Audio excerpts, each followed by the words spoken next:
What's up, everybody? Welcome to the Blue Corner.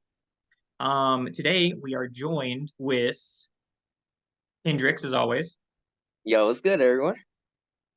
and Jared, the Grappler, Whitler. What's up? How's it going, everybody? And we're reeling off this 294 card. Um, First round knockout by Islam Makhachev over Volkanovski. Um, I'm going to jump right into the main event because I feel as if we could maybe talk about that for a million years straight. Um, After seeing that, my question to you two is what would have happened if that was Charles Oliveira? My opinion, I feel like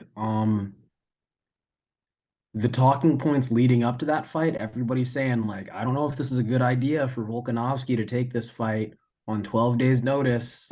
And then now that the fight actually happened, everybody's all like, oh, well, Islam's just that guy. Like respectfully, it was a very impressive performance, and I don't think too many people could do that to Volkanovski even on 12 days notice. But we already saw them fight when there was a full camp. You know what I mean? And like I just feel like we really can't just assume that Islam is that much better and all that, because legitimately, like, 5 days notice does make a huge difference. You know what I'm saying? Or 5 days notice, 12 days notice, whatever days notice. Like, that was not a full training camp. He was off the couch. I doubt that he was really at 100%, and those little things do make a difference. I do think Charles would have gotten whooped, but um I'm not sure if this fight is telling of that. Hmm. hmm I believe if it was Charles do Bronx Oliveira, he would have quit as soon as he got hit with the head kick. He would have tapped and been like, please get me out of this cage. I don't want to fight the pound for pound greatest fighter anymore in the world. But on a real note, I feel like Islam probably would have beat Charles. I feel there's a lot of mixed reactions to what happened. There's people who think, it doesn't matter. It was short notice. And there's some people who are like, yo, Islam's that dude, pound for pound, number one, brother. But I think what this fight does do is it definitely closes the chapter on this rivalry probably for good. I don't think we're ever seeing this fight again because, I mean, we saw the fight on full training camp. Islam, in my opinion, pretty clearly won. And when there wasn't a full training camp for Volk and Islam was training for Charles Oliveira, he knocked him out in one round. So I feel like the rivalry's over. There's not much of a selling point anymore for this. And I feel like maybe they're gonna keep John as pound for pound number one. And I understand, is what it is. You have to do it. You have to do with marketing, but I feel like Islam definitely deserves it at this point. Hmm. I think that I'm kind of split because I don't have actual, experience, and I haven't asked anybody with actual UFC, experience flying to Abu Dhabi and all that kind of stuff. I'm curious as to, like, he got kicked in the head. It would have been one thing if he gassed out. It would have been another thing if, you know, he got taken down and controlled. But like, I'm just not sure that if he trained for Islam, he would have been able to block that kick. You know what I mean? Like, I'm am I out of bounds here? I'm not sure. I'm not sure how his camp would have helped him I make think sure I that think didn't it happen. adds up, man, because Hmm. it's like I feel like just having that little bit of confidence to be able to come forward a little bit more. Maybe Islam could have been at the back foot at that moment. Like none of that helps you out. You know what I mean? Like there's a reason. Like I feel like just because he didn't get out grappled, or just because he didn't get um outgassed or whatever, I don't think that that negates the fact that that was like a short notice fight. Like you don't see boxers who for the most part don't have to, they're only striking. They're not going to worry about grappling. You don't see them taking fights on like 12 days notice. Like I feel like just the fact that you're in there and you're sparring regularly, sparring specifically with the habits and tendencies of the person you're preparing for in mind for like some of these guys do this for like a month and then like well beyond that outside of like a traditional camp. Um, I feel like it's just different when Volk is just off the couch eating potato chips. Um, you kind of know what I'm saying? Yeah, you have like lower confidence in everything, and like maybe because you didn't train a whole lot of takedown defense against Makachev, now all of a sudden you're thinking about the takedowns even harder than you would have ordinarily, which leads to like it just kind of falls apart like a house of cards. I mean, I think that's certainly a huge part of it, but I mean, even just like, I'm sure if you took somebody who is training just a jab nonstop, on a heavy bag, they'll be able to throw a jab a little bit more accurately than some guy who just gets up off the couch one day who hasn't trained in months. You know, he's a professional fighter. He's obviously training, but he's not training like he's in fight camp. Like, to go out there and actually be able to guarantee that you're performing at your best, your reflexes are going to be a little bit more there. You're going to be a little bit more accurate. You're going to be a little bit sharper with everything you do. Now, if that head kick lands, there you're not going to just magically be more durable, but I do think that there's a chance that it affects things. Now, this isn't me making an excuse or whatever, because I think that your decision making is part of your career. I think that was a terrible decision to take that fight in the first place. So he deserves that loss. Like I wouldn't fight for a third one because that was a bad decision on his part. He's got to live with that. Right. Yeah. And, you know, obviously, who knows what would have happened if there was a full training camp, but like, maybe because in the first fight, Islam had a lot of success with the left high kick, and that was brilliantly called out by Paul Felder moments before he got knocked out by it. So who knows? Maybe if they had a full training camp to prepare for the fight, they may have like seen that footage and been like, okay, let's work on that. Let's work on that so you're not as susceptible to it. I'm not saying that's what would have happened, but it's like there are so many variables that go into it. And I feel like it is interesting to look at, but at the same time, I can't use it as an excuse because, again, as Jared said, it's his decision. It was a dumb one at that. You mean, I mean, the rematch between Islam and Volk, possibly one of the biggest fights they could have made in the next few years, but Volk wanted to do it on short notice. And, I get it. He saved the card, this, that, the third, but it's like sometimes you have to think what's better for your career. And he made the wrong decision and he paid the price for it. It's not Islam's fault.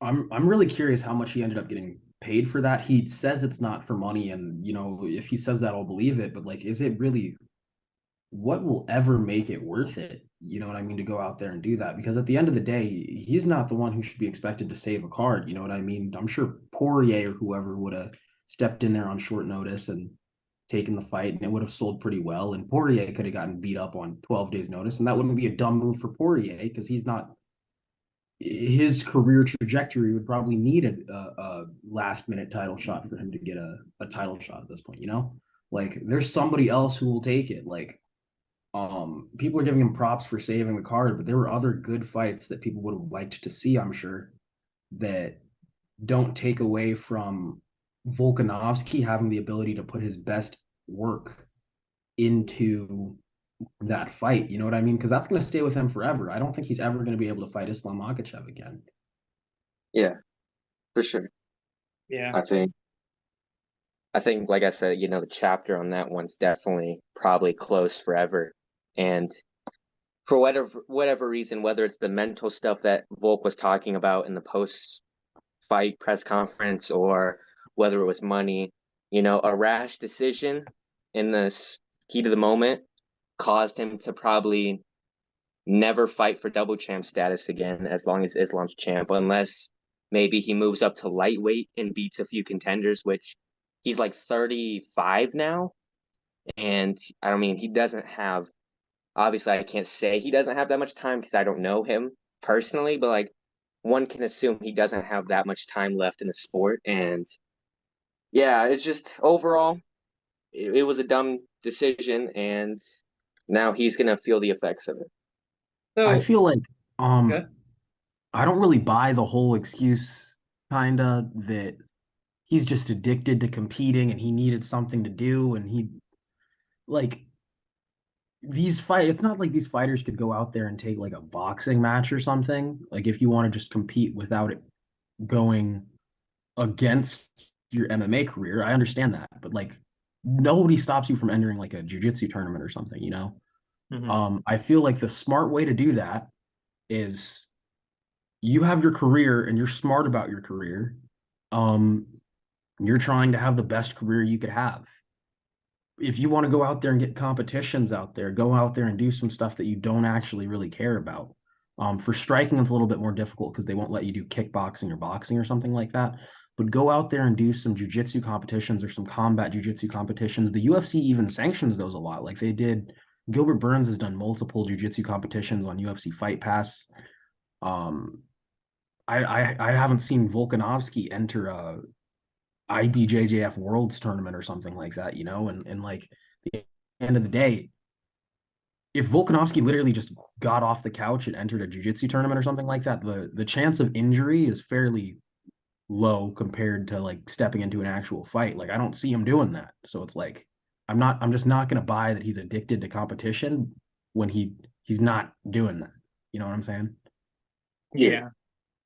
And Jared, I'm actually interested to hear your perspective on this. What was your thoughts on him basically in the entire buildup of the fight? He's trying to spin this narrative, trying to make himself look better, be like, well, if the roles were reversed, Islam Makhachev wouldn't have taken the fight on short notice. And I've just been thinking the entire buildup, well, obviously he's not going to because he cares about his career. Why would he take that? Yeah, to a certain extent, it is kind of like, well, I slammed my balls in a car door, and Islam wouldn't do that. You know what I mean? Like, it's. I Yeah. am kind of curious about y'all's thoughts on that because I'm kind of curious. Like, to a certain extent, on one level, we have like, and don't crucify me, but we have like John Jones who like the fight started getting closer and closer and closer and closer, and then he arguably lost, and then he left for 3 years.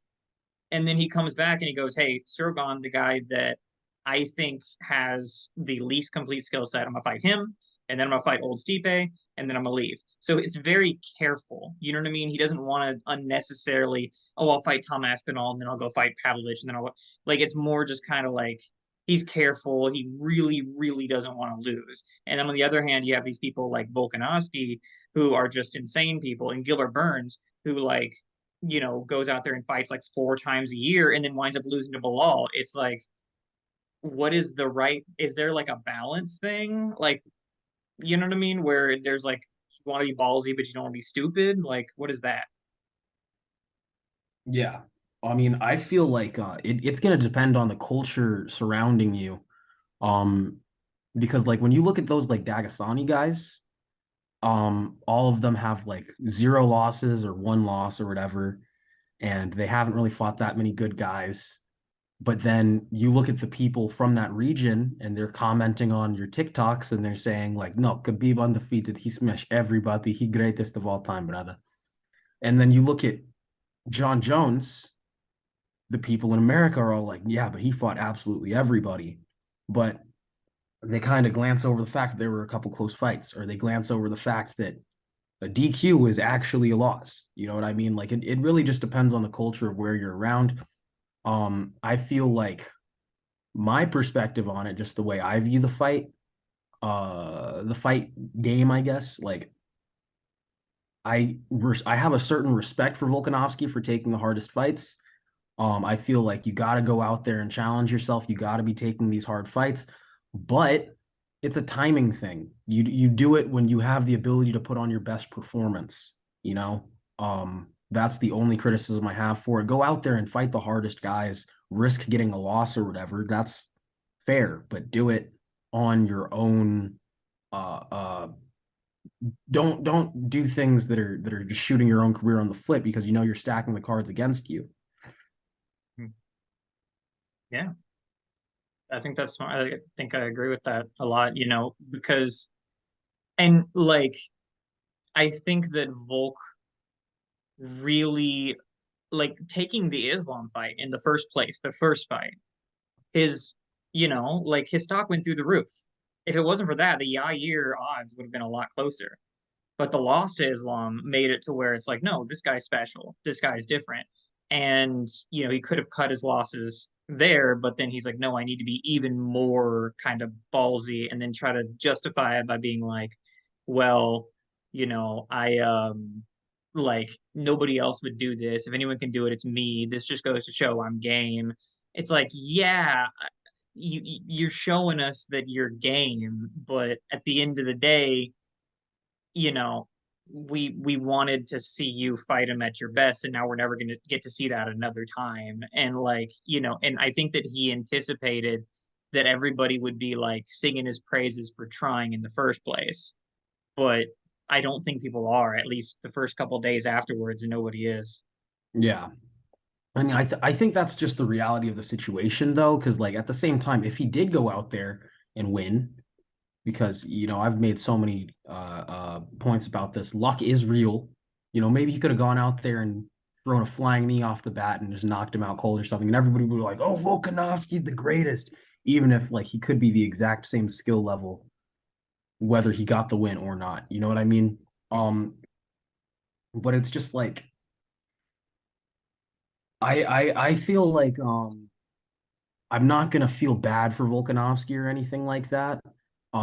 When people are gonna start saying like, "Oh, Volkanovski can't possibly be top 10. He has 2 losses now in the UFC." People are Yeah. gonna be saying some stuff like that and switching up real fast, and it's like, yeah, that's kind of like the consequences of your actions, you know. Um, Legitimately, your decisions do matter, but like, I mean, like, I feel like you do have to give props that he is actually the guy that's willing to take those risks. It's exciting when you see people do it, but it's like I will hold you accountable for that. Yeah, I like you could possibly gain and you could possibly lose, and then in this case you lost. So now your stock is lower than it was going in. Yeah, and maybe it's harsh to say, but it's like obviously respect. He took it. He's willing to take these challenges. That's awesome. But it's also like at the same time, I'm gonna find it cool and I'm gonna respect you for it. But I'm not gonna feel bad for you when that backfires because like he's a grown man. He can make his own decisions. He made his decision to take this fight, and it didn't go his way. And I'm not gonna feel bad for him about it because it's like you knew what you were doing. You're getting yourself into about this. But I don't know. Yeah, I wholeheartedly agree. I was so worried that he was going to like, because everybody was like, "Oh, I feel so bad for him. I feel so bad for him." I'm like, please don't pivot into that because at the end of the day, like, you can't take the most insane risk that you've ever taken in your whole life and then get upset when it doesn't pay off, and like if it would have paid off, it'd been great. It didn't. Oh well, like if he was willing to take that loss and he was like, this is what I gambled. I bet it all and I lost. Oops. That'd probably be fine. Um, but he did allude to some kind of mental hurdles also going on in play, and I'm not sure I wholly understood it. But That's really the point where he lost me personally, because it's just like I know I already touched on this, but it's like he was claiming that he was like just so addicted to competing and stuff like that, and it's just like there are so many avenues outside of like you're a UFC fighter. These UFC fighters at the top fight like once or twice a year. Now he's what's his record for the year? Did he fight 2 or 3 times already? Is this his third fight this year? three, Yeah, yeah, third. Yair two Okay, Islam. so now he's got a 2 out of 3 ratio or a 1 out of 3 ratio, right? Instead of 1 for 1. You know what I mean? Like he's just hurting himself by doing this. And it's like if you're just addicted to going out there and challenging yourself, I am 100% positive he could have done a jujitsu tournament or something or combat jujitsu, which is badass. They're like knocking each other out and stuff like that, like on the ground. There are things that I'm sure he could have done that would not violate like the UFC uh contract that the UFC probably would have supported and put on Fight Pass or something like that if he just simply cared more about the career. Because like if he went out there and he lost a jujitsu match or something like that, nobody's really going to hold it against him. He's not a jiu-jitsu guy. But I guarantee you, people would be glazing Volkanovski if he won worlds or something like that. Like all those Yeah. people that were congratulating Demetrius Johnson for winning worlds at brown belt. When I mean he really should be a brown belt in my opinion. I mean he's Demetrius Johnson, but people Yeah. were glazing him for that. You know, Yeah. um, I feel like that's a far smarter career decision to make. Hmm. Yeah. Or, I mean, because I know that a lot of times people, whenever they're dealing with mental stuff, they dive into their work and they just kind of take up all their time working so they don't have to think about anything. And Volkanovski's version of that is, always being in a fight camp. And, obviously that's not healthy, but at the same time, maybe he can do something like everybody else, like a lot of people be starting little businesses, they got the hot sauce, they got their, little whiskey or whatever, a lot of people have a bunch of weird little stuff they do on the side, and maybe that's going to be a little bit more healthy for him. Yeah. Should sell And cookbooks. I heard he's pretty good at cooking. Cookbooks. and you know, maybe it's not fair to say that at the end of the day, also a big part of it for me is like, would we hear the same sad tune about his mental health if he would have won? Would we have heard the same speech? What do we wouldn't have heard any of this, I guarantee. Maybe it's not fair to say that, but at the same time, it's like I get it. Maybe you are obsessed, but like you both have said, there's ways that you can get around that without taking stupid risks that hurt your career. And it's like you shot yourself in the foot and you're trying to make people sympathize about it. When it's like if you would have won, you would have been like, "Oi, I'm pound for pound, best fighter on the planet. I'm the That was best." awful. Yeah, I was gonna do it for a second, but then I gave up on the accent. Like Yeah, even a you second. gotta send it when you're doing the accents. You can't do a half American, half Australian thing. Yeah, I see what you mean. I like because, and I think that realistically, his success has been enabling him. You know what I mean? If he would have fought, if Islam would have dogged him the first time, he'd have been like, "What was I thinking? I need to chill." You know? Or if he lost and everybody unanimously agreed that he lost, and started like saying a little bit of either neutral or negative things towards him online instead of everybody being like, "This man's different. This man's so good," which rightfully they should say. But like, had he gotten, it's almost like a little like a wake up call almost or something like that. Like it's sort of like, no, this is why it's not healthy. Up until this point, it's been very healthy because you've been winning. Even whenever he lost to Islam, he still won because his stock went through the roof. Yeah, and we even saw a little bit of his mentality of how it kind of was going to his head a little bit during the fight when Islam went for a takedown in the first round, and he was like, "Nah, nah, nah, nah." It's like we saw a little bit of that come out, and it's just interesting to see it. I think he was planning on having fun in there. I think, you know what I mean? Like, because it's not, I don't think he saw it as a realistic possibility he's going to get knocked out. So it's like, take me down, choke me out, win I think, decision, whatever. That's why kind of why he's like, no, no, no, like just it's not a big deal. And like the knockout is the only thing that really would have made everybody go, oh wow, that was terrible. Because I feel like realistically, if he got taken down, mounted, and then he tried to get up, he gave up one of his arms, then he tapped in the first round, he would have stood up and been like, what are you gonna do? You know? He caught and me. Eh. I feel like in his head, he truly believed that he was probably going to lose a decision. Like he didn't see himself really getting knocked out by any means. And I think in his head, his idea was, you know, if he wins, he wins. But if he loses a decision, he can be like, he couldn't finish me. I gave it all I got. Short notice. We should have the third fight. Yada yada yada. And then he was going to try to sell the third fight off that. But the fact he got knocked out in the first round, I mean, it kind of throws a wrench in all that. Yeah. It's not a whole lot to say really. So here's an interesting question. Dana said that Charles is next. Okay. Maybe by the time this podcast comes out, there's something else came out, but he said that Charles is next. A lot of people thought Gaethje should be next. Okay. What do you guys think is fair, and what would you rather see? Because for me, I think that it's fair to give it to either one. I think that a win over Dariush is really, really, really good, especially when you're Charles Oliveira, and that's like an unfavorable matchup to you. And I also feel like beating Dustin and Fiziev both is really good. Um, and ultimately,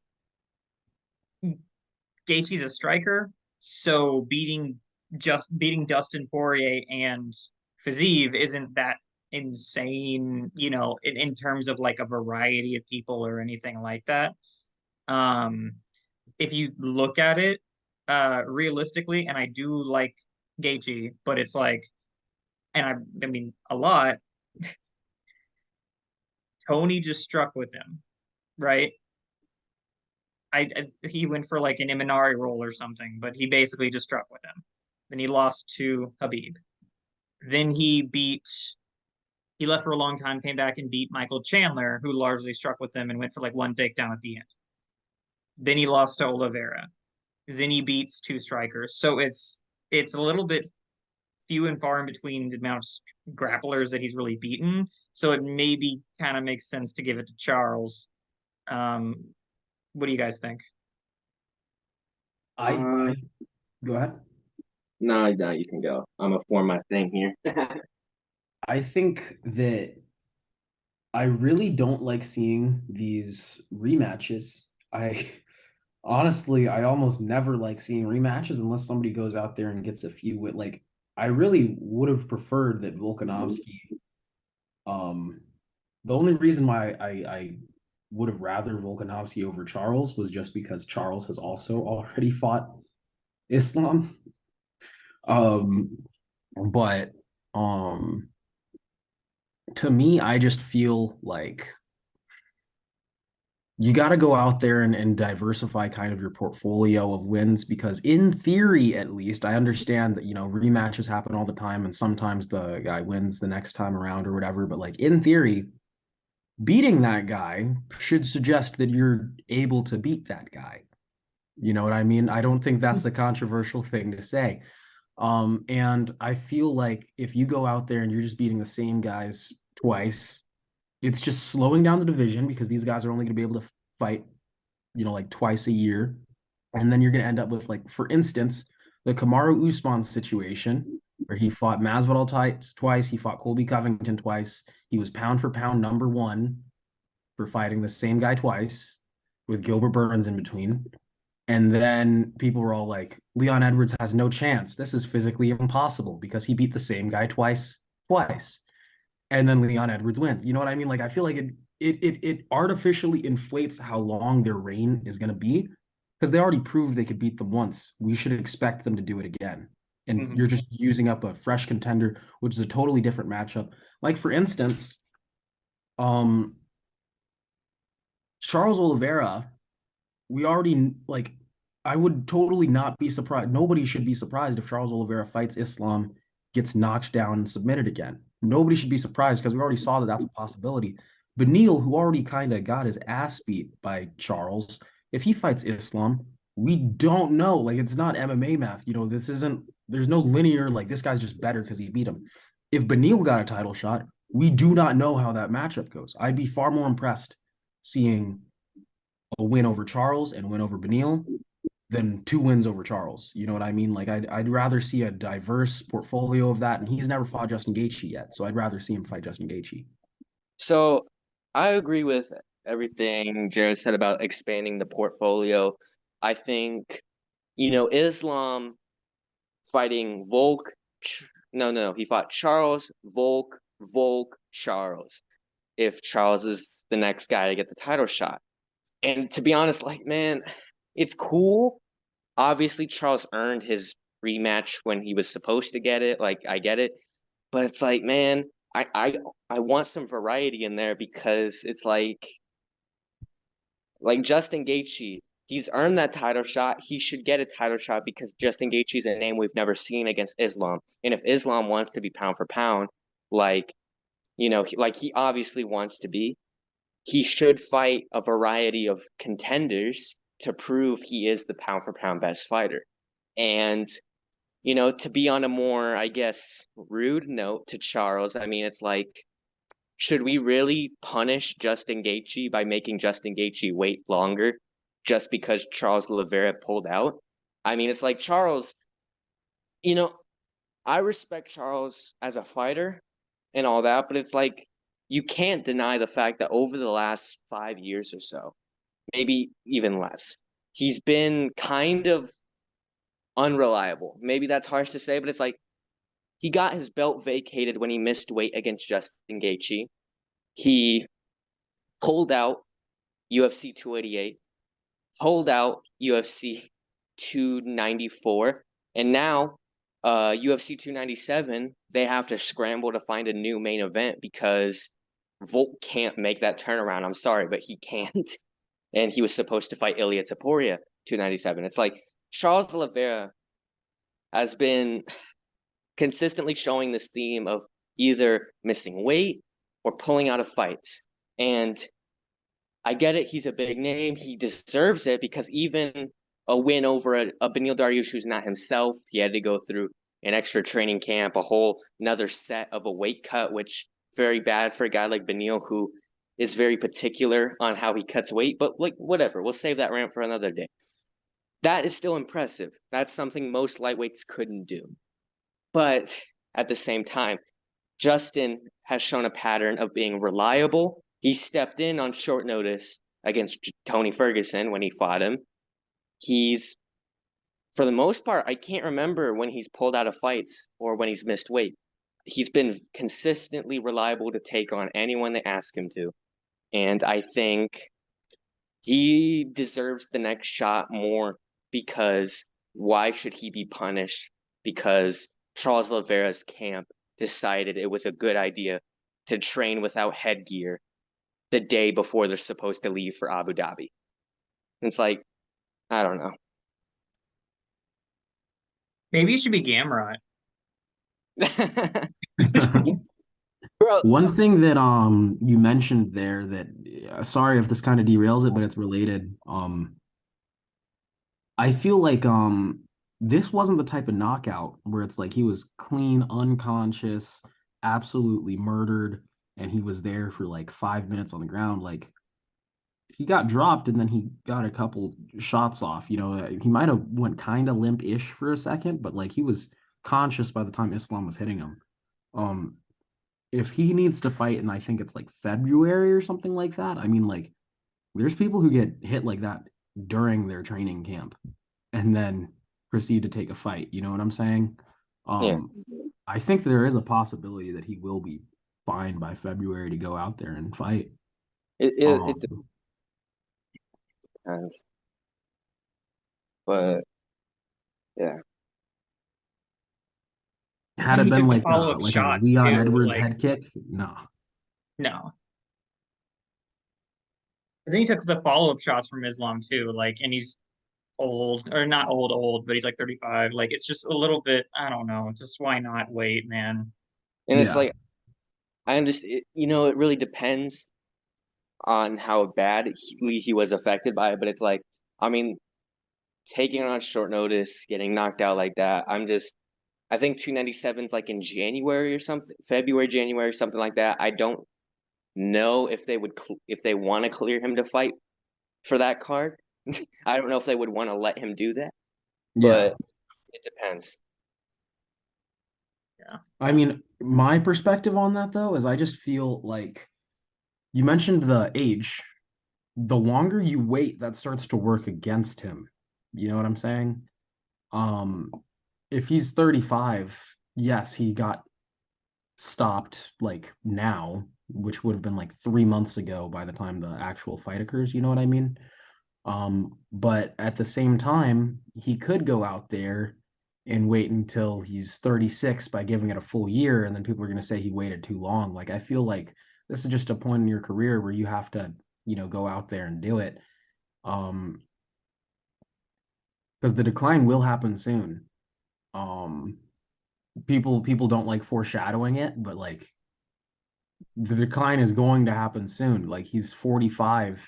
He's a 145er that's like in his mid 30s. Like that's kind of old for his division. Mhm. Mhm. True. Okay.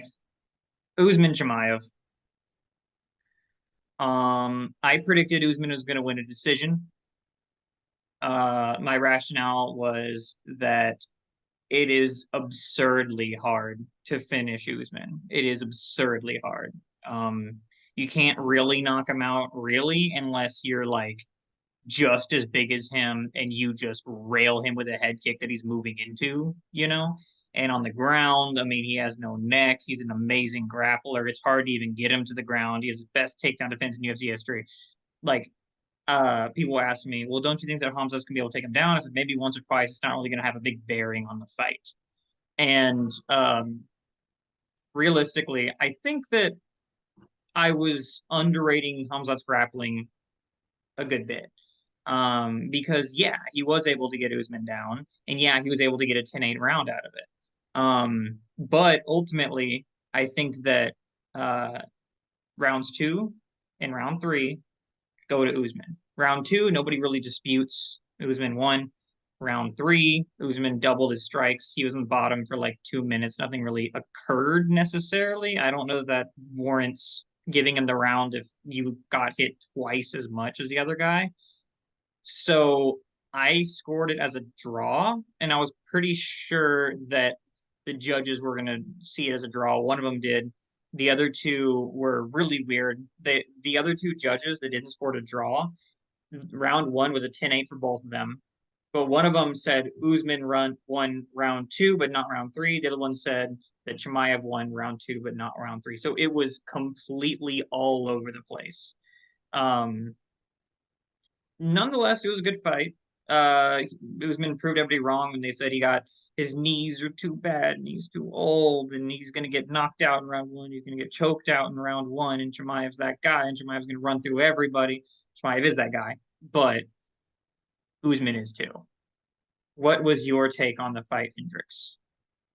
For me, I honestly watching it live thought Kamaru was gonna get his hand raised because the first round I can see why it was a 10-8, but it's like we've seen fights and we've seen rounds similar to that didn't get 10-8, so I wasn't confident of it happening watching it live.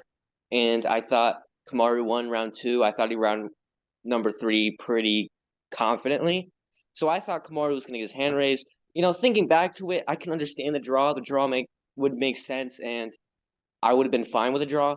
I think Hamza, I get, I don't think he won.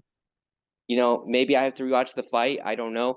I just don't think he did enough. You know, the first round, very dominant. Second round, Kamaru, pretty, I don't want to say easily, but like he won pretty clearly. In round 3, he got the takedown, got a good amount of control time, but, you know, people are very select on when it matters when you don't do anything with it. Like he was just laying in half guard, not really doing anything, while Kamaru, like you said, doubled his strikes, was hurting him badly. And in the last portion of the round, they were swinging for the fences, but Kamaru was landing and Hamzat was throwing at air. And I think Kamaru, if anything, should get all of his flowers for that. I mean, he did take a chance like Volk, and it could have gone horribly wrong like Volk, but like, I mean, I guess Kamaru was just him because he stepped in there, took the risk, and I think it paid out for him a lot more. I think his stock should go higher because everyone who said he's just washed, he's a bum now, his knees, blah, blah, blah, blah, blah. I feel like they can acknowledge that fight was a lot more competitive than a lot of people were going to give it credit for. And yeah, I think the fact that you can even confidently have someone say Kamaru could have won the fight or that it was a draw, I think that speaks to just how good Kamaru still clearly is. But is what it is. I would love to one day eventually get that fight again, but I know it's probably not going to happen. I think you're more likely to see Kamaru versus Kamzat 2 than Islam versus Volkanovski 3, because realistically, I think they're going to try to put Kamzat up against Sean Strickland, and I feel like that is a pretty winnable fight. And I feel like Kamaru Usman, given how long he was on top, I feel like in theory he should be one of the more sellable fights, um, for a title shot against Kamzat if he were to win. So I do think that's a possibility, but that would start venturing into like that would probably be a couple years from now. And how is Kamaru going to be then? Because he's not young. Um, but I feel like one other thing that I wanted to say really fast though is like Kamaru Usman, like people weren't really giving like the time of day to the fact that he was taking this fight on short notice, and so was Volk. Like during the press conference, I heard everybody talking about like, Volk, what? You're taking this fight on short notice. How do you feel? Volkanovski was doing that as the pound for pound #1 guy while his stock was at an all-time high. Kamaru Usman, people were arguing that he's on a decline and he's going out there and taking that on the same notice. Like and people weren't talking about that. And then, you know, arguably won by a lot of people. Um, I feel like it's crazy how like people just totally forget about that. Like if Volkanovski were to have a fight just like that, people against Islam, like people wouldn't shut up about it. And like Khamzat's a guy that people can't shut up about anyway, you know? So like I don't know. Kind of annoys me that like Kamaru's not kind of getting the praise that he deserves for that. Yeah, I do feel like in an alternate universe where Volk arguably won and Usman got knocked out in the first round, like people would be singing Volk's praises and Usman would be like, yeah, he's old, he's washed, who cares? We wouldn't have the current narrative that we had now. I don't think anybody would be saying, oh, Usman, you're dumb. They'd be saying, who cares? You lost. Like, obviously, that was going to happen. I hope you got your paycheck. Yeah. And I feel like it's especially funny because like I'm not certain that like Islam and Kamzat are revered in a totally different stratosphere from one another. Like I understand that Islam is the champ, but like I feel like like the way people perceive the relative talent level, like I feel like they're within a kiss of each other at least. Like I don't feel like Volkanovski was people were only talking about that because he's fighting a way better guy or something like that. Like I feel like Kamzat is absolutely revered as that super scary fighter in the division that's smashing everybody. Like in all honesty, I wouldn't be surprised if Kamaru were a bigger underdog than Volkanovski going into that. Let me check the odds on that. I'm just out of Kamaru was curiosity. a huge underdog and Volk was just barely. Yeah. So like, what's up with that? Yeah. It's like the fact he took that fight, a fight he definitely did not need to take. I mean, he's been champion. He had a great career, arguably second best welterweight of all time. I mean, all fine and dandy. He did it on a two-fight losing streak and still went up, took that chance. And I mean, it's like obviously he lost, but I mean, at the end of the day, did he really lose? Like, obviously he didn't win, but like morally, when you can argue the fact he won, I feel like you should get a lot more credit for that. And also the fact that like I don't think I saw Kamaru at all try and play it up as much as Volk did. Like Kamaru, if anything, was more like I'm Kamaru Usman. Of course, I have a chance to win, Mhm. but he wasn't trying to play up the fact, yeah, I'm a dog. Look at my chain. Look at my shirt. I'm a dog. You know, I'm taking this fight on short notice. If the roles were reversed, he wouldn't. It's like, and even after the fight, he didn't try to do that. And I think it's like, I wish people would give more respect to Kamaru because I feel like after that head kick landed, man, people just forgot who Kamaru Usman is. Mhm. And it's great because if you were to ask somebody Friday who would win out of Usman and let's say Vittori, right? Who would win out of Usman and Vittori, they would laugh at you. Friday, if you said that, they would laugh at you. They would say Usman's not beating anybody. He's not beating anybody at middleweight. Like those guys are like young and they're hungry and his knees are falling apart and yada yada, right? Now it's like Usman wins against Vettori. Like it just switched just like that off of one fight. So I think that he's getting some credit, but it's like weird underhanded credit. Like people change their minds without like, realizing it. Because he had to prove them wrong again. And there were some people, and there was even some people before the fight in my lives on Guy Vega on TikTok.com/at Guy Vega. That truth be told, if you follow, you might wind up becoming a little bit more enlightened in that. But either way, in my lives, there were some people saying that well, he lost to Leon, so obviously he's gonna lose. And I go, look, it's different. Leon is a next level striker. He's way better at striking than both of them. And they would say, dude, Hamza is a much better striker than Leon.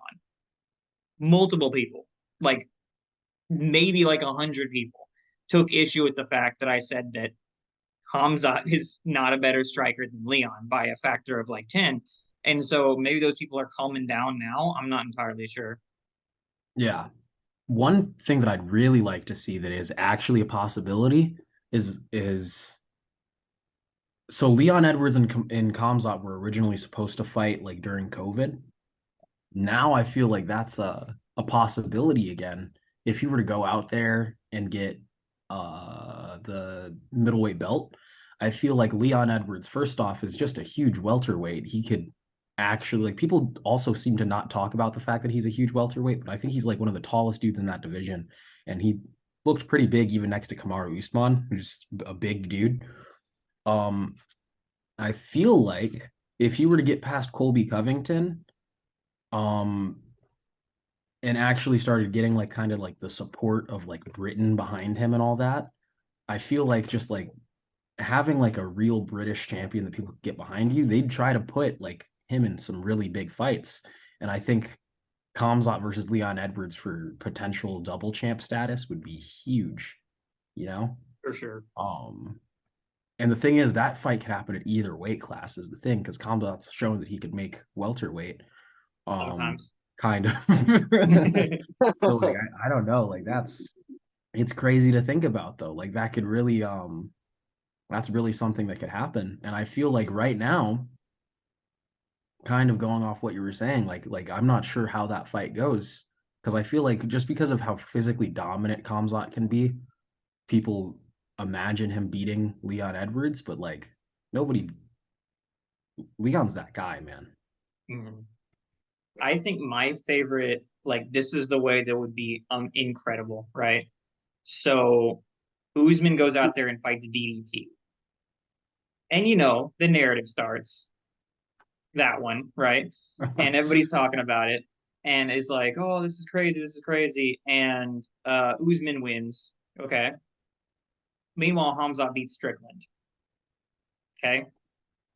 So then it's like Usman gets up there and he goes like, I'm fighting Hamza in the rematch because this time it's gonna be 5 rounds. And this time I'm gonna have a whole camp and I'm a whole problem for him. And so he actually goes in there and it's Hamza versus Usman 5 rounds, full camp, puts it to sleep, puts it to rest. I don't know if anybody saw it. Okay. Oh yeah. I do like that. And it's kind of funny. Weirdly enough, people underrating Kamaru for that fight with Hamzat. It almost went back to underrating Leon Edwards somehow, because like everyone was like, "Oh, but Leon Edwards did it to him, so how is Hamzat not going to?" Like, I think people failed to realize that Leon had the perfect game plan in that, especially in that third fight, and he has a level of patience and reserve that Hamza has never shown to have ever in his life to beat Kamaru Usman. And people are like, oh, he got washed in the third fight. He's obviously done. He's finished. It's like people also choose to forget the fact that like I went live after that third Kamaru fight. There were people who legit thought Kamaru won. There were Mhm. legit people who thought Kamaru got robbed against Leon, but all of a sudden that gets forgotten, and people see a guy like Leon Edwards, who's for some reason never been a fan favorite, I guess. They see him lose to him twice, and they're like, well, obviously he's washed. I mean, obviously Leon's just not that good, even though he damn well is, and he's proven it time and time again. But it is interesting how people have like short term memory loss in the MMA community. I hate to pull the race card. I'm sorry. But I feel like some of this goes to, I feel like when you deal with black fighters that aren't that exciting, they end up getting viewed as shitty for some reason. Like Kamaru Usman prior to like consistently putting out a few banger fights, everybody's like, yeah, Kamaru Usman, he's cringy. I fucking hate this guy. Can't wait for somebody to take his belt. And then all of a sudden he just has a couple exciting fights and they're like, hey, he's all right. Yeah, Yeah. pound for pound. And it's you like know? in Um The Al Goat as well. yeah, I think Aljo. Really the vast majority, Tyron Woodley prior to like Tyron Woodley, especially during his entire reign, everybody was all like, yeah, this guy sucks, even though like every other fight was like some guy getting absolutely murdered. Um, but like Tyron Woodley, just because sometimes he had a habit of, just standing there and doing nothing, even as a champion, people were saying like they don't like this guy or whatever. Like I do think that just because of kind of the audience that is catered to, which I feel like is kind of evident with the way they promote people like Colby and Strickland. yeah, I think Tyron Woodley and Colby Covington, that's always been my favorite example of this because on one hand, you have Colby Covington, who, let's not beat around the bush, is a boring ass fighter. He's boring as hell to watch. But yet he says the opposite things that Tyron Woodley says. And even though Tyron Woodley, a lot of his fights were him just beating the dog shit out of someone.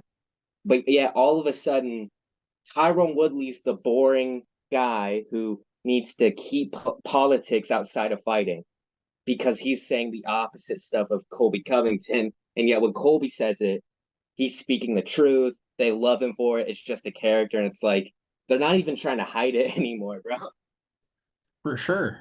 Like I really feel like if Colby Covington was had the exact same fighting style as Leon Edwards, and he went out there and he had the exact same career as Leon Edwards, but it's just he's Colby Covington.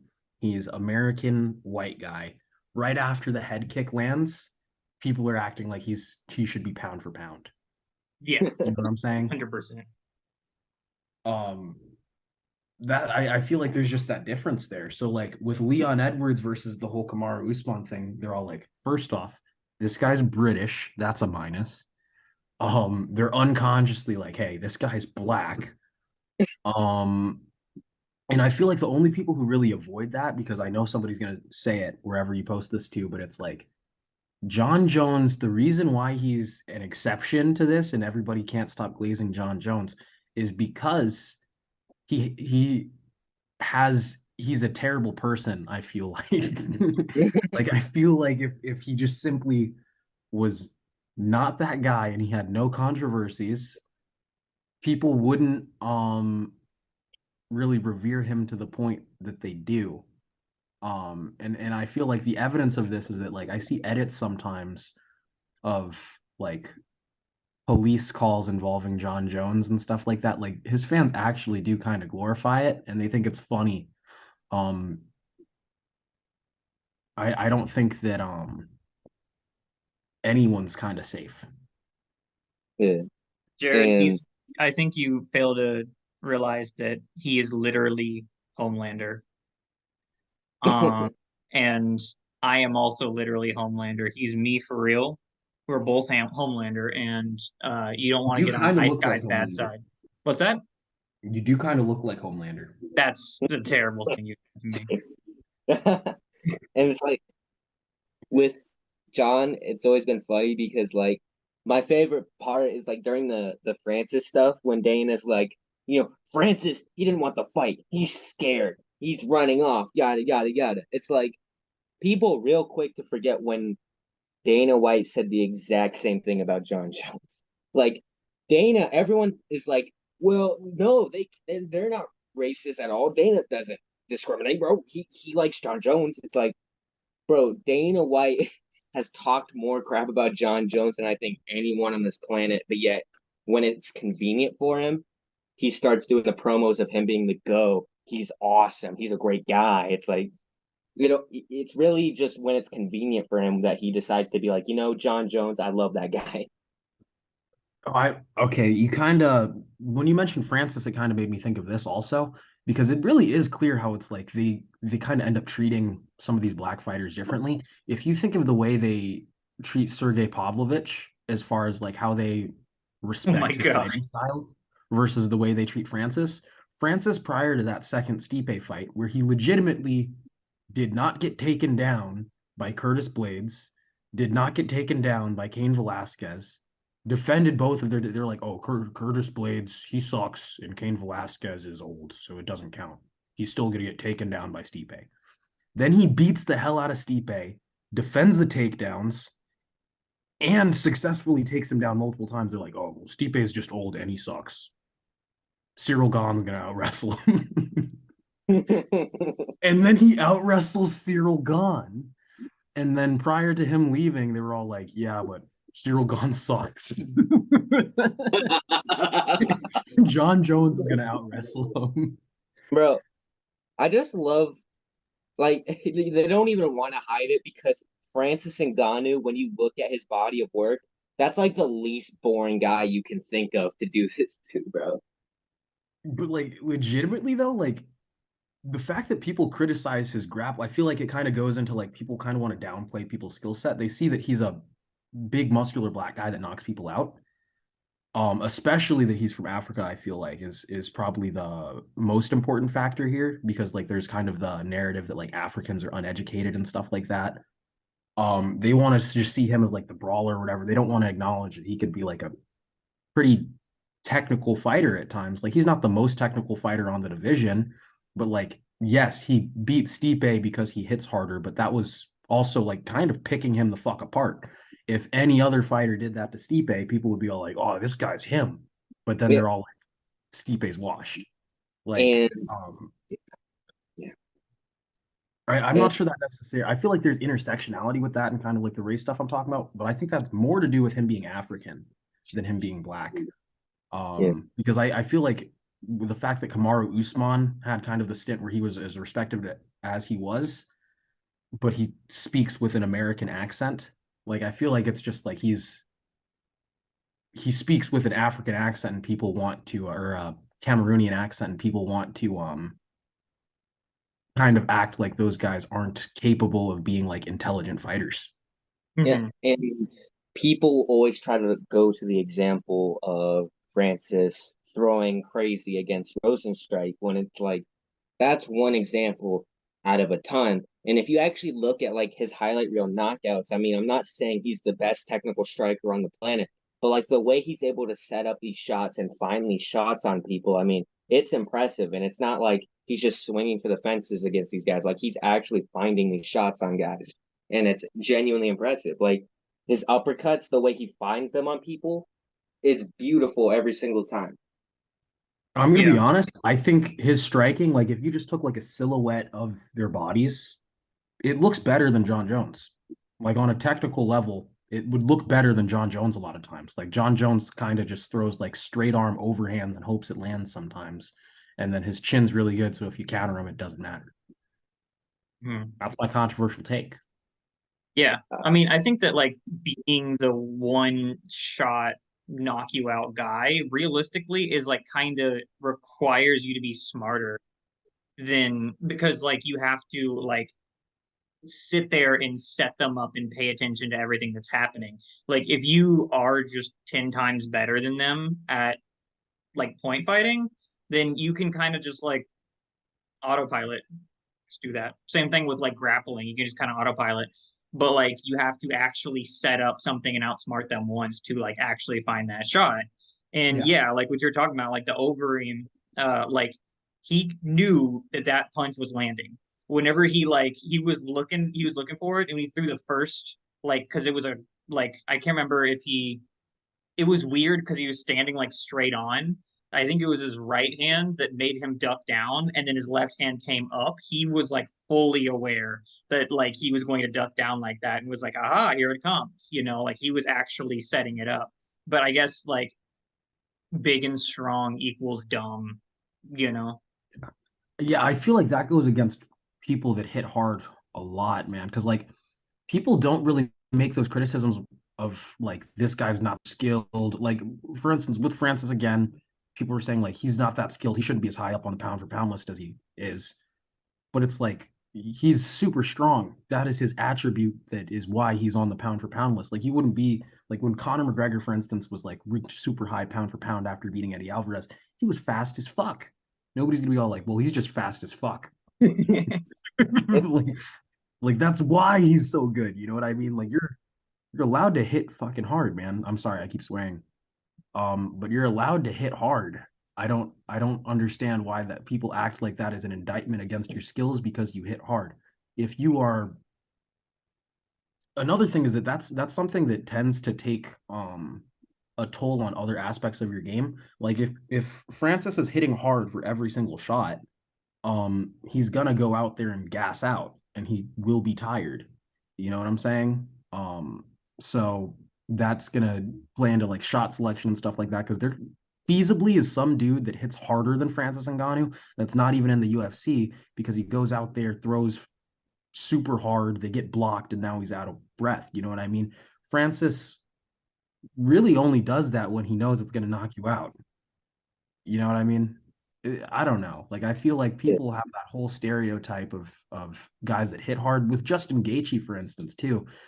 Like even still, people act like he's some crazy wild striker, and it's only relatively recently that people are kind of changing that perspective because, like, yeah, he hits physically hard, and he will use that as an advantage. But it to be able to actually land that requires skill. You need to use your advantages to your favor. Nobody's just going to ignore that they hit hard. Yeah. Yeah. If that was the case, you know how like the PI, they have like the measuring system, like to see how hard your punch is. And they have like a leaderboard of the top 10, like hardest punchers. If that was the Mhm. case, then number one, like the champ would be Francis, and then number two would just be the second hardest hitting guy, like all the way down. Like no, like some you like if Francis didn't have takedown defense, he wouldn't even be in the UFC if he didn't have like know how to throw with 50% sometimes he wouldn't be in the UFC. Like there's a lot of things that go into it other than just here's this big strong man that throws in hopes. Yeah. And I hate it so much. And I've heard it said about Anthony Rumble Johnson. First off, rest in peace, of course. I've heard it said about him, heard it said about Francis. And it's like, if you take Derek away their Lewis. power, Derek Lewis, if you take away the power, they're not going to do the same. And all I could think is like, if they didn't have that power, they would fight a different way. Mm-hmm. Like that's just obvious, bro. Of course, their styles are going to play into the fact they hit ridiculously hard because that's an advantage. They're going to work on that. Like I feel like here's something kind of related to that. Most people, I feel like, if you said Francis Ngannou is a better striker than Max Holloway, they'd look at you like you're stupid, right? And I'm not necessarily saying that he is or is not, but like if you put Max Holloway's style and gave that to Francis and just had him fight how Max Holloway fights, Francis wouldn't even be in the UFC. He wouldn't. You know what I'm saying? And if Yeah. you were to conversely take Francis's style and put that in Max Holloway, obviously he wouldn't be in the UFC. They're different. Like you have everybody's body has a style that will work for them.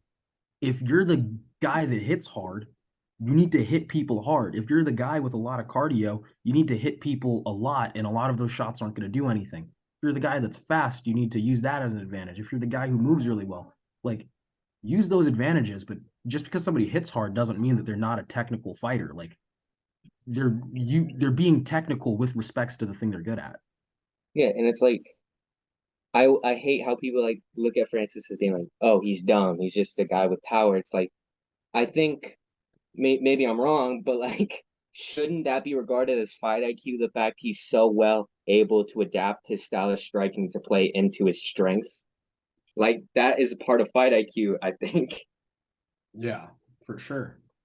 For Hmm. sure. If you have one God-given gift and you're a champion, that's even better for you. That states more about you, even if which is not true, but assuming it was, yeah. I'm gonna be honest. Here's a really controversial one. I think as far as fight IQ goes, Derek Lewis is probably one of the most underrated fighters in UFC history. Because like if you could see that he's extremely smart. Like he'll go out there and he'll, oversell eating body shots from JDS or whatever, and then go out there and hit him as he's coming in. Most people aren't able to do that stuff.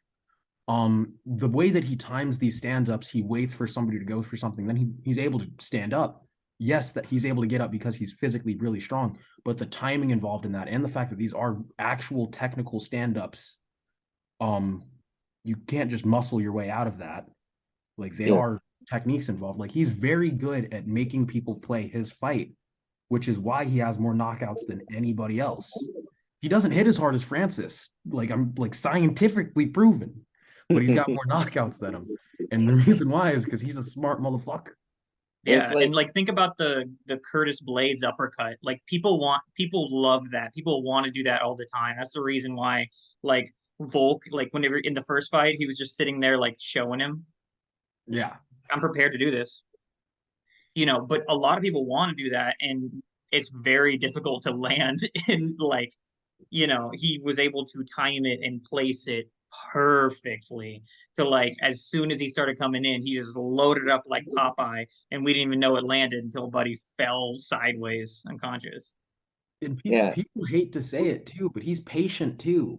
Like a lot of these knockouts come like several rounds into the fight because he's not instantly going out there and swinging for the fences. Like he'll go out there and be physically far behind until he knows, okay, I'm going to counter right now and this is going to land. And because I hit harder than you, you're going to sleep. He's patient too. Like he's not blessed in every area of the sport, but the areas where he is blessed at, he's pretty good at it. And people act like he's not that good. But no, he's yeah. a good fighter. I'm And with sorry, I don't mean Lewis, that. and with Lewis, I feel like we've seen it with the uppercut. We've seen it in the Volkov fight. We've seen it when he faked the body shot against Junior Dos Santos. We've seen it, heck, maybe even a little with the flying knee. Like he's just so good at finding tendencies of people and using it against them. He's patient. He makes reads on people, and I think that gets overlooked so much. And to be blatantly honest, I feel like it is because of the fact he's just like a fat black dude with a southern accent who goes, "My balls was hot," and people want to act like he's stupid because of it. And it's interesting to see that. Yeah, for sure. Um, he has a fight next week or the week after next week, I'm pretty sure. Against Ailton Almeida.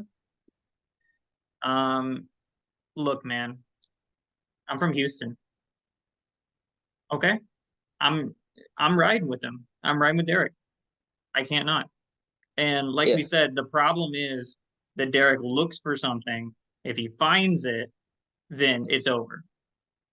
He I doesn't, think he looks like, he looks bad. Like in the Cyril Gahn fight, it looks like he just had nothing. He had no answers. He had nothing because he didn't wind up finding it.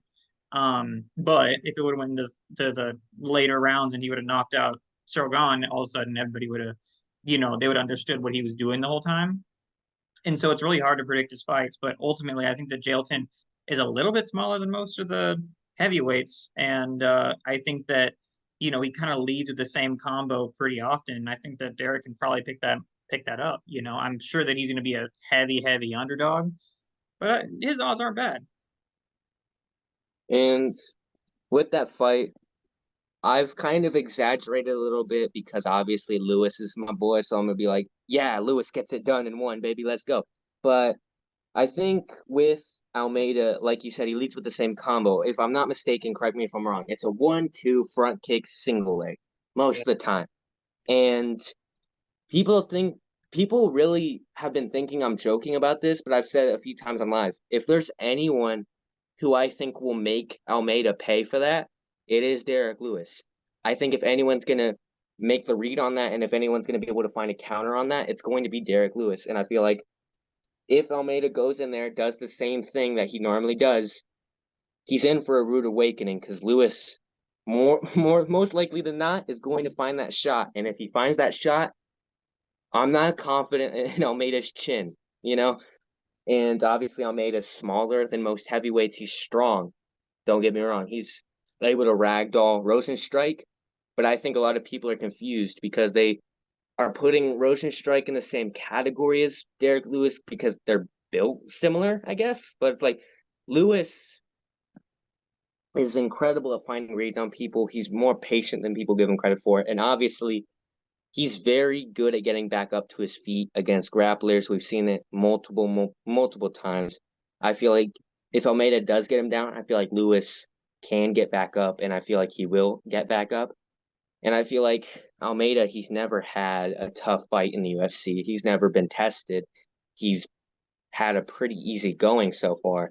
And I feel like we haven't seen his gas tank. We haven't seen his chin. We haven't seen how he looks when he has to strike for more than 5 seconds. It's like there's a lot of unanswered questions about him. But people, they see the finishes, they see the ground game. They're like, yo, he's the next guy. And I feel like Lewis, I'm not saying he's going to beat him, even though I want him to. But I am saying I think Lewis is going to test him. And I think we're going to see just how good Jout Almeida really is. I think that one thing that made me think of is that in a lot of instances, fight IQ is really a substitute for grappling ability, and a lot of people just don't seem to kind of understand that. Like there was a time period where like being a Brazilian Jiu-Jitsu black belt meant like, oh, you just can't go to the ground with them. Now that people kind of started to figure out like what's common sense, like there are some people that like if they just were to have a jiu-jitsu competition with somebody, they'd get submitted in 30 seconds. Like Paul Felder versus Charles Oliveira. That would have been a 30-second fight if that was like a Brazilian jiu-jitsu competition. But since you have the ability to like use your common sense, oh, I could hit him from here. Oh, I could just push him into the cage and he can't do shit. And then I'll just wait for the referee to stand us up. That sort of stuff. I'll wait for him to go for something and then I'll stand up. Like people will act like Derek Lewis doesn't have a good grappling because like it does not look like Brazilian, like good Brazilian jiu-jitsu, but it does the job. And there's people that do have good Brazilian jiu-jitsu for that division that don't have nearly the ability to win fights because of their grappling that Derek Lewis has. Because like if they end up like on their back, they'll get TKO'd. They can't do what he does because even though they're doing it the technical jiu-jitsu way, there's a common sense component that they're just lacking that some of these guys have. Like you don't need to do jiu-jitsu, you need to fight. Fighting is not the same as jiu-jitsu, and I feel like there's almost this injustice that happens because jiu-jitsu is like the most popular aspect of combat sports that just the common person trains. They think it's the same thing, but it's really not. When someone can push you into a wall, it's a totally different sport now. When someone just lays on you and that means that they won the round, that changes the sport. When somebody can elbow you in the mouth anytime your face is near their arm, that changes things, you know? Yeah, I agree. Because, like, if you think about it, like, people in the whole Derek Lewis just standing up thing, don't get me wrong, it is hilarious to watch those compilations of Derek Lewis just effortlessly standing up when somebody's on top of him. But that is almost like we're talking about when it comes to his striking, where it's like it doesn't look smart. Like you said, it doesn't look like jujitsu. So, his grappling is terrible because he didn't use a sweep to like get up or whatever. But at the end of the day, if it wasn't Derek Lewis and it was somebody down there with a purple belt that's like a real good, or like just a really talented grappler, or, they might have just focusing on jiu-jitsu fundamentals, they might have tried to control one arm and try to hold his head and just sat there and just sat there.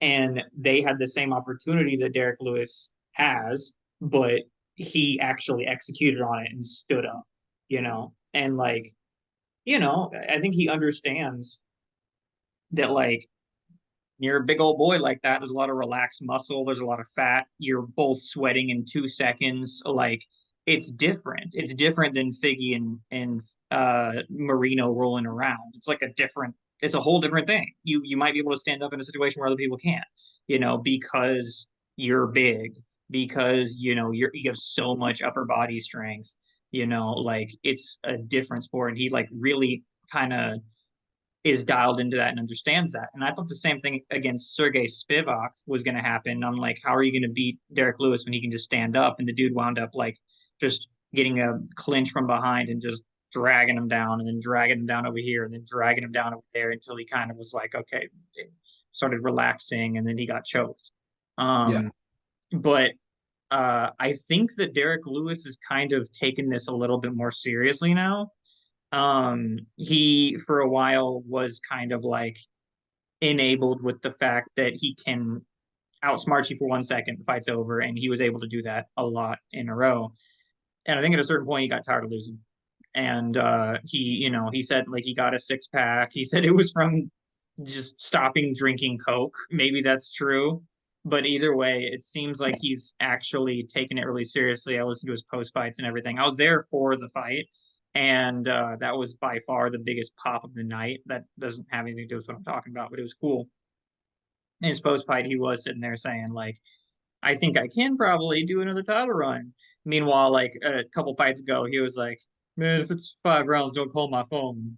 You know what I mean? Like he just really like he. It seems like he's taking it more seriously now, and if he actually is, which I think he is, because he took this fight, it would have been pretty easy for Derek Lewis to say, "Let me get the Tuivasa rematch. Let me find somebody else that's going to stand on bang. Let me find somebody that doesn't have a, But he's fighting one of the up and coming prospects that some people think is going to become champion pretty soon. And so I think that is a testament. Somebody who's tired of losing but is taking a fight against somebody with a lot of clout. I think that's a good showing, or a good indicator. One thing that you were talking about was um sort of relating to that, like some of these guys with really technical Brazilian jiu-jitsu might not be able to take advantage of a certain thing or whatever. I feel like what that goes into also is that Brazilian jiu-jitsu is not the only style of grappling that works. You know, like a lot of these just stand up. A lot of that like looks exactly like if you were to watch collegiate wrestling, what they're doing there.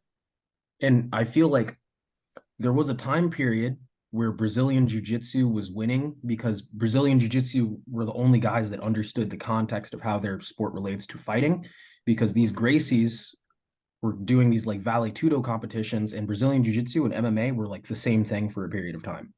And then there's all these wrestlers that have never been punched before in their life, and just it's a sport, and this guy's fighting. Now that's different because people are starting to kind of understand that context. And when you look at it, like a lot of these other styles of grappling, like judo, for instance, that was like in a time period where like if you disagree with someone, you'll just fight them. You know what I'm saying? Like it's the context is understood. You fight people. It's kind of just what you do. It's culturally acceptable. And catch wrestling, that was like cowboy times, man. They just be getting down and fighting people. There's a lot of Brazilian jiu-jitsu guys around here nowadays that yes, they do Brazilian jiu-jitsu, but they've never been in a fight. And then when you're dealing with somebody who does judo, like Khabib or Islam or something like that, that does judo and sambo and wrestling, but they don't do jujitsu, but they've been in a fight. They understand the context. They understand how to apply their moves to make it work in a fight. The same way the Gracies understood how to apply their moves in order to make it work in a fight. And it's you're seeing that same thing because now the Brazilian jiu-jitsu guys are the ones that have never been in a fight. And then there's all these people that come from these portions of the world that fight, but they just don't do jujitsu, and that's why it's working. Because like when you understand the relationship between your martial art and a fight, it works. When you don't, it doesn't. It's not that there's one style that's better. Brazilian jiu-jitsu has a ton of flaws with it. It's just there was a time period where everybody that does jiu-jitsu understood the context, and that time isn't anymore because now there's a lot of people that do a fuckload of Brazilian jiu-jitsu competitions and don't spar. That is crazy because I never really noticed that. Because I did think about like jujitsu as the we're in Brazil, who knows what somebody's going to try and do to me. So I have to learn this to survive. And at a certain point, it became like hot heads with man buns. I did, like I didn't even, I like, yeah, I mean, that's true. There are a lot of people that, kind of butt scoot a little bit, or have that energy. Never noticed that shift. Yeah. Dude, here's another. Oh, I'm sorry. Were you about to say something? Oh no. Your thing popped up is all. My bad. But I was watching Nate Diaz's first fight against whatever his name is. I'm gonna look it up, but I'm gonna keep talking. Yeah, the one that's in a locker room. No. That wasn't a professional fight. That was just Hmm. him doing Nate Diaz stuff. Uh, but his first fight was for WEC, his first professional fight at least.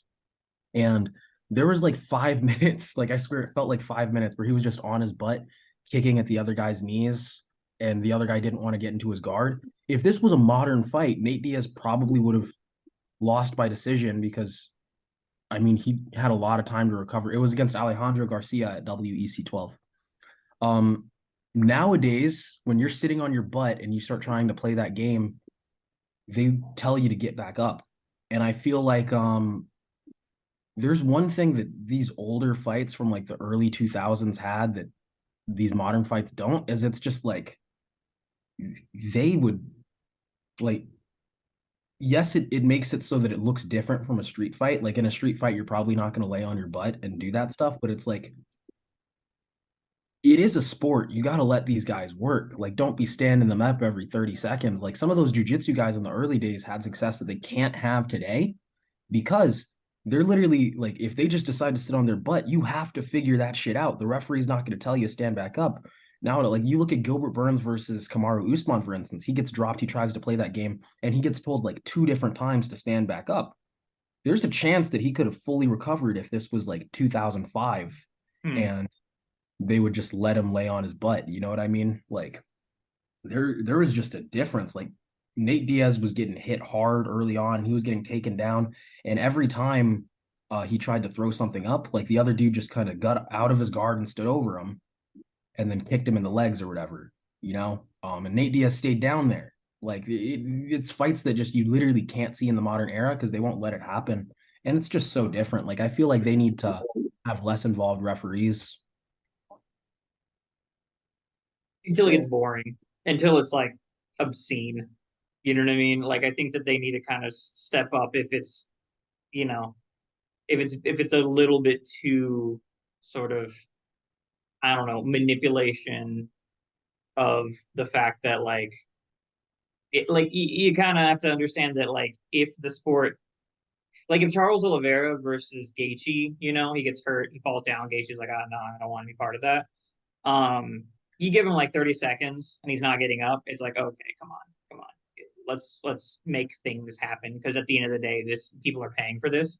Yeah, But yeah, I don't know about immediately like up or down, up or down. Okay, up, up. All right. dude, they were exciting, dude. Like I've been watching a lot these past few days. I've been watching a lot of like pride fights, a lot of pancrase, and it's just like they were exciting because it's like you don't know what's gonna happen next. And like these guys were actually going out there and like they weren't stalling because they really couldn't. Like the fight's just gonna keep going on. I feel like nowadays, if you sit down on your butt, it's just gonna make it boring because you know the stand-up's gonna come. You're just gonna wait there until the stand-up comes. But these guys are actually like trying to put shit together, you know, like they'll figure it out. I think they need to remove involvement with the referees because first off, there's no you can't sit somebody down. So it's unfair to the grapplers that you could stand a fight up if it's boring, but nobody's gonna be all like, oh, Yoel Romero versus Israel Adesanya, sit these guys down. So it's unfair to the grapplers, dude. Um, but secondly, like I just feel like um if you had like a red card system and you could just be all like, okay, passivity, yellow card, okay, passivity, red card, taking away a point, then you could encourage action even in the striking without having to stand people up out of these grappling positions. If it's slow, you just yellow card somebody, next time red card, and then it's a point. Hmm. Um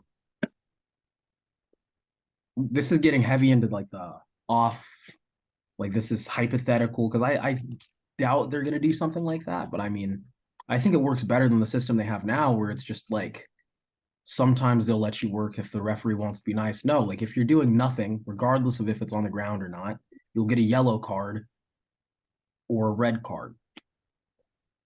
Mhm. Yeah. And one example I like on how it's kind of just unfair to grapplers, and I feel like it's weird how eager they are to split people up, is Damian Maia versus Kamaru Usman when Damian Maia was working to get the back. And obviously Damian Maia, his style, he's gonna take a little bit work to get the back, and if he gets the back, that's a big deal. And he almost had it, and I think he might have had it for like a split second, but he was very close, and the ref just separated them before he could fully get it. And it was just really weird because like it's Damian Maya, and you have to take into account like his style. He's working to get the back, and he's working to do it because when he gets the back, that's where he's most dangerous at. And I'm not saying he would Yeah. have beat more Usman if he would have gotten it, but it's like that's just blatantly not helping his style. It's blatantly going against him, and it's interesting to see. Mm-hmm. I feel like in the case of fighters like Damian Maya, that's somebody who really probably could have been champion if it allowed you to play however you're gonna. Because I could totally imagine like if Damian Maya can't take down Tyron Woodley, he'll just pull guard. You know what I mean? Because like he couldn't take down Tyron Woodley. Um, that's not an opportunity here. And I mean, somebody might say, "Oh, well, it'll just be a boring fight." That fight was already a shit fight. You know, like it really doesn't protect you from getting shit fights to stop people from, it just protects people from grappling. Which I feel like kind of perpetuates that stereotype that grappling is more boring than striking or whatever. But that's just definitely not true. People that don't want to have action are boring fighters, and people that do want to have action are exciting. Um, like I Charles Oliveira like pulled guard like once or twice against Justin Gaethje, and that for whatever reason was just fucking exciting. Like there's there's action. Like action is what makes it exciting, not whether or not somebody lays on their butt. Yeah, and I mean, people who say grappling's just boring, it's just interesting. Like, if you think grappling's boring, I very much encourage you to watch Benil versus Gamrot.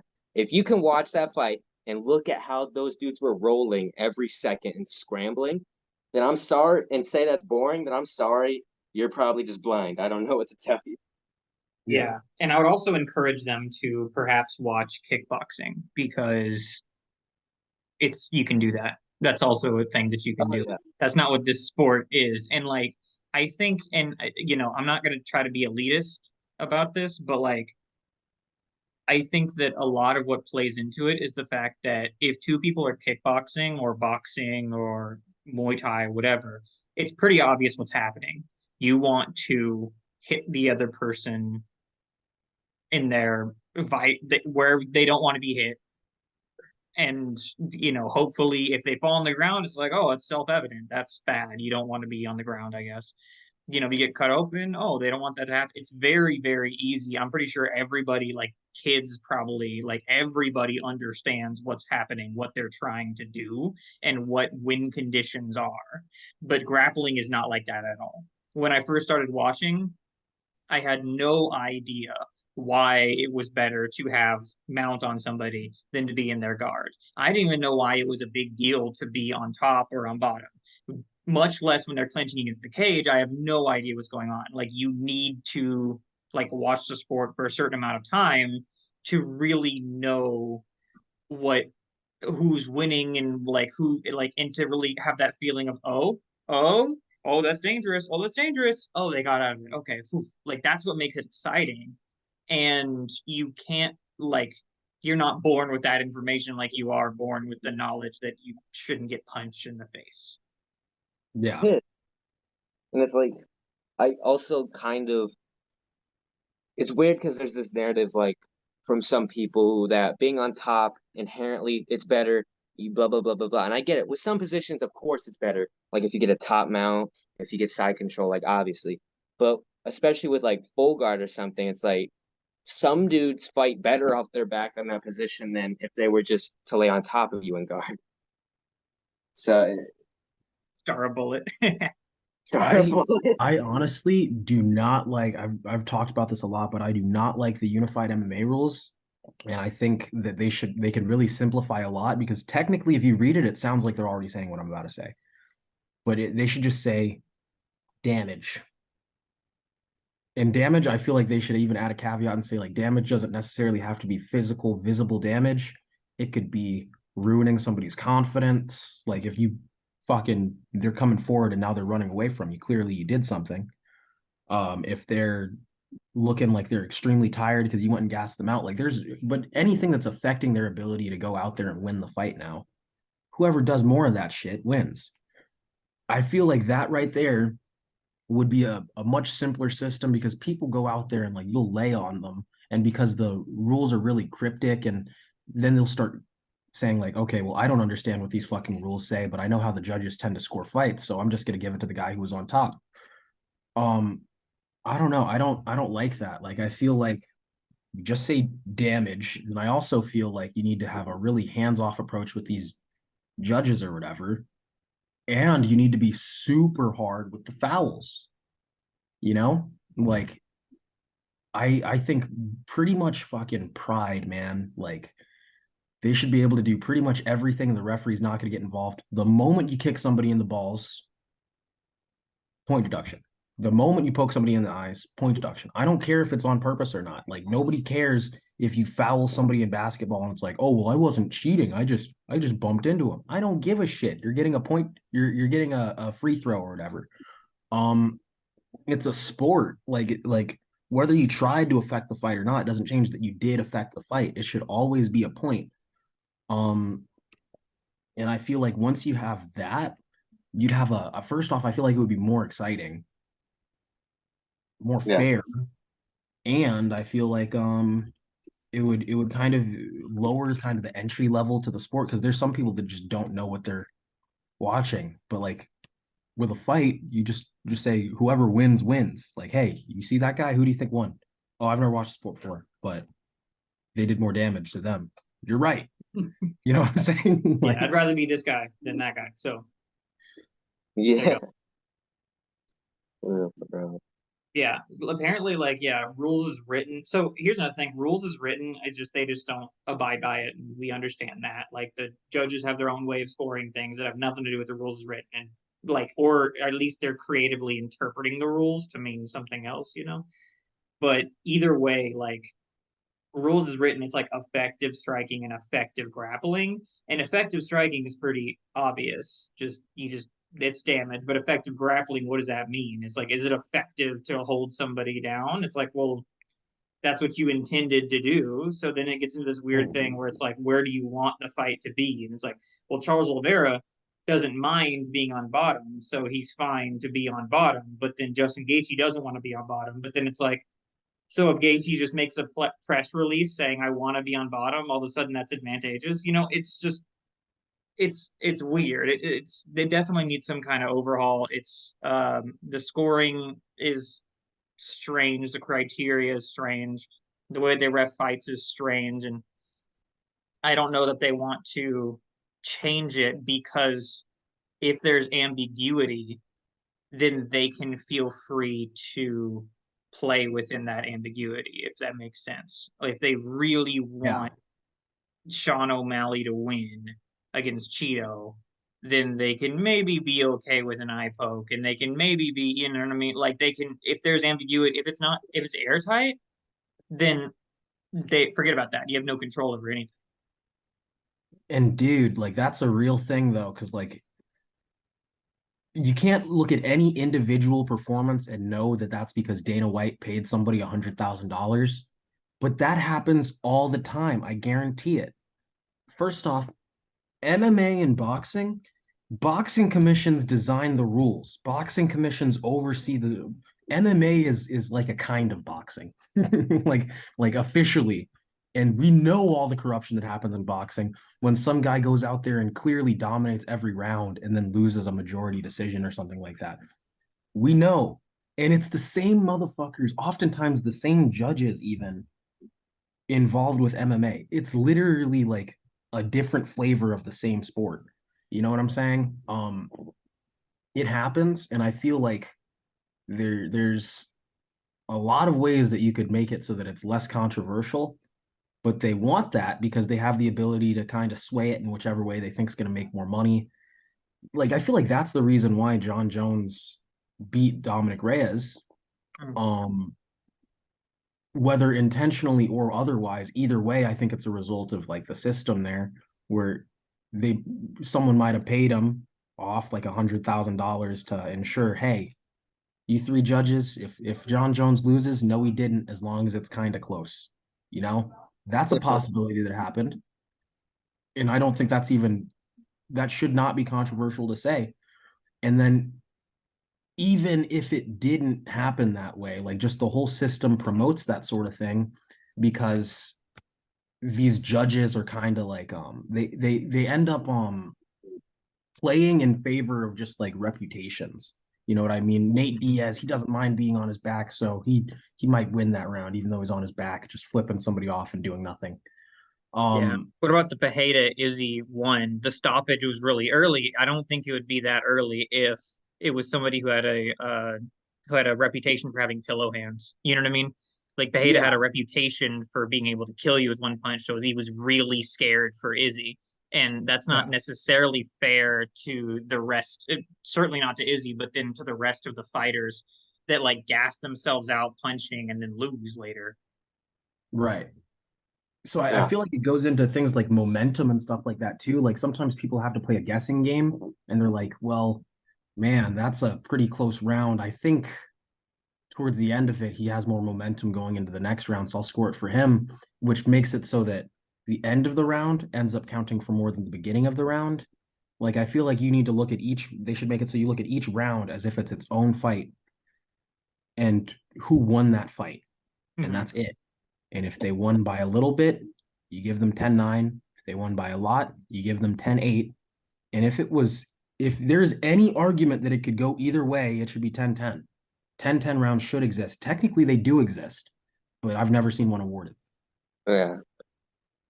And respect with judging, it's just interesting, like with the momentum thing, because like you'll have a case like Jared Gordon versus Patty Pimblett, Nice name. where I think Jared Gordon clearly won, probably 30-27. But Patty Pimblett, anytime he did anything, the crowd was all chanting his name. They were reacting to every big moment. They were doing this, that, the third. Like everyone in the crowd wanted Patty Pimblett. So he had more momentum going into the fight. He had all this stuff going for him. And I feel like at the end of the day, these judges are human and they can be influenced by human reaction. And I feel like that's a real interesting part of it because like if you have a guy who's getting all the big reactions whenever they do something, but the other guy's getting no reactions, I mean, of course, in the judge's minds, they'll be like, well, obviously this dude did more because the crowd's going crazy. Right. Mm-hmm. That's also why the corners go off, especially in the apex. All you hear is somebody like throwing a kick and it hits the dude's glove, like whenever he like hits it like that, and then they go "Arr!" Like they're just trying to make the judges hear something. Yeah. Yeah. I had an idea that really wouldn't work that well, but I think it would be really exciting if they had a style of like mixed martial arts where they don't tell you what the scoring criteria is. Everybody just kind of develops it as it goes along. And like if some guy like he's getting knocked the hell out and everybody just loves him, he's just like, yeah, bring it. That's a valid way of winning. Like just whoever gets the best crowd reactions and the support of the judges and all that just actually wins.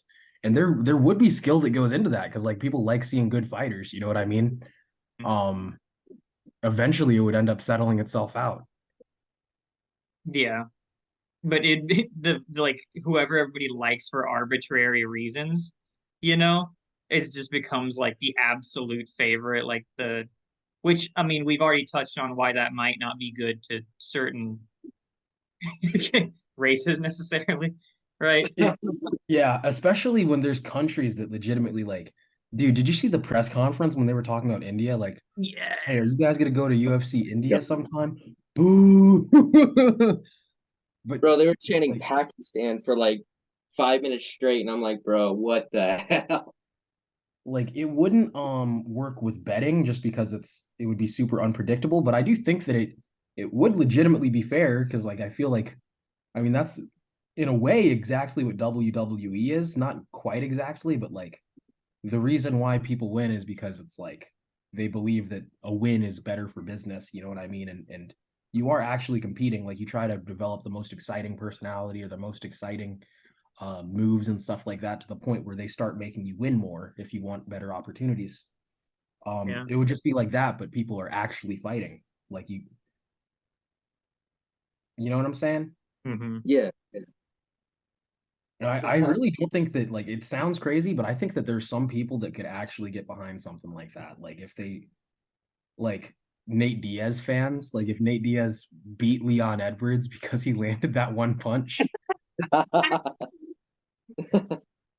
Bro, like I just love the visual. This dude's been knocked down like 5 times in the fight, but he's putting his hands up, going like, "Hey, I'm the best," and everyone's cheering for him. And you dude, see his face. Volkanovski beat Volkan Islam, dude. In round four, Vulcan. he 10-8'd Islam. Yeah. All right, y'all. Look, do you guys want to plug your socials and stuff like that? Jared, you want to talk about the fight you're going to be in or something like that, just before we sign off? Yes, sir. I am fighting November 4th against Sebastian Mordecai. He's ranked #1 in the entire Southwest. And if I beat him, when I beat him, that right there is an argument that I'm one of the best amateur fighters in the nation, which is an argument that I could really be a professional. You know what I'm saying? So I just feel like there's a lot of sponsorship opportunities that are going to be coming my way soon. I feel like the amount of support that I'm getting right now is only going to continue to grow after I beat this guy and then eventually make my professional debut sometime later, probably not immediately later. So I'm super excited for that. Come support it. It's going to be with Rise of the Prospects. And what's your TikTok? Oh, yes. Thank you. I forgot about that. Jared Grapples on TikTok, Jared the Grappler on Instagram. Okay. Hendrix? Yo, you can follow me on TikTok at CEO.Hendrix. I put out MMA content. I make fun of people, which is always fun. I make documentaries. All of this MMA stuff. If you find me annoying, come and hate on me if you want. If you like me, follow me. I don't know. You can follow me on Instagram at Hendrix Spate if you want to. I don't really post there, so I mean, if you're a guy like Tanner who wants to, never mind. But yeah, it's been fun. Hope y'all enjoyed this, and yeah, that's all I got. I'm All so right. sorry. I just realized I'm Jared the Grappler on both Instagram and TikTok now. Do not look up Jared Grapples. It doesn't exist. It doesn't, please. It, that's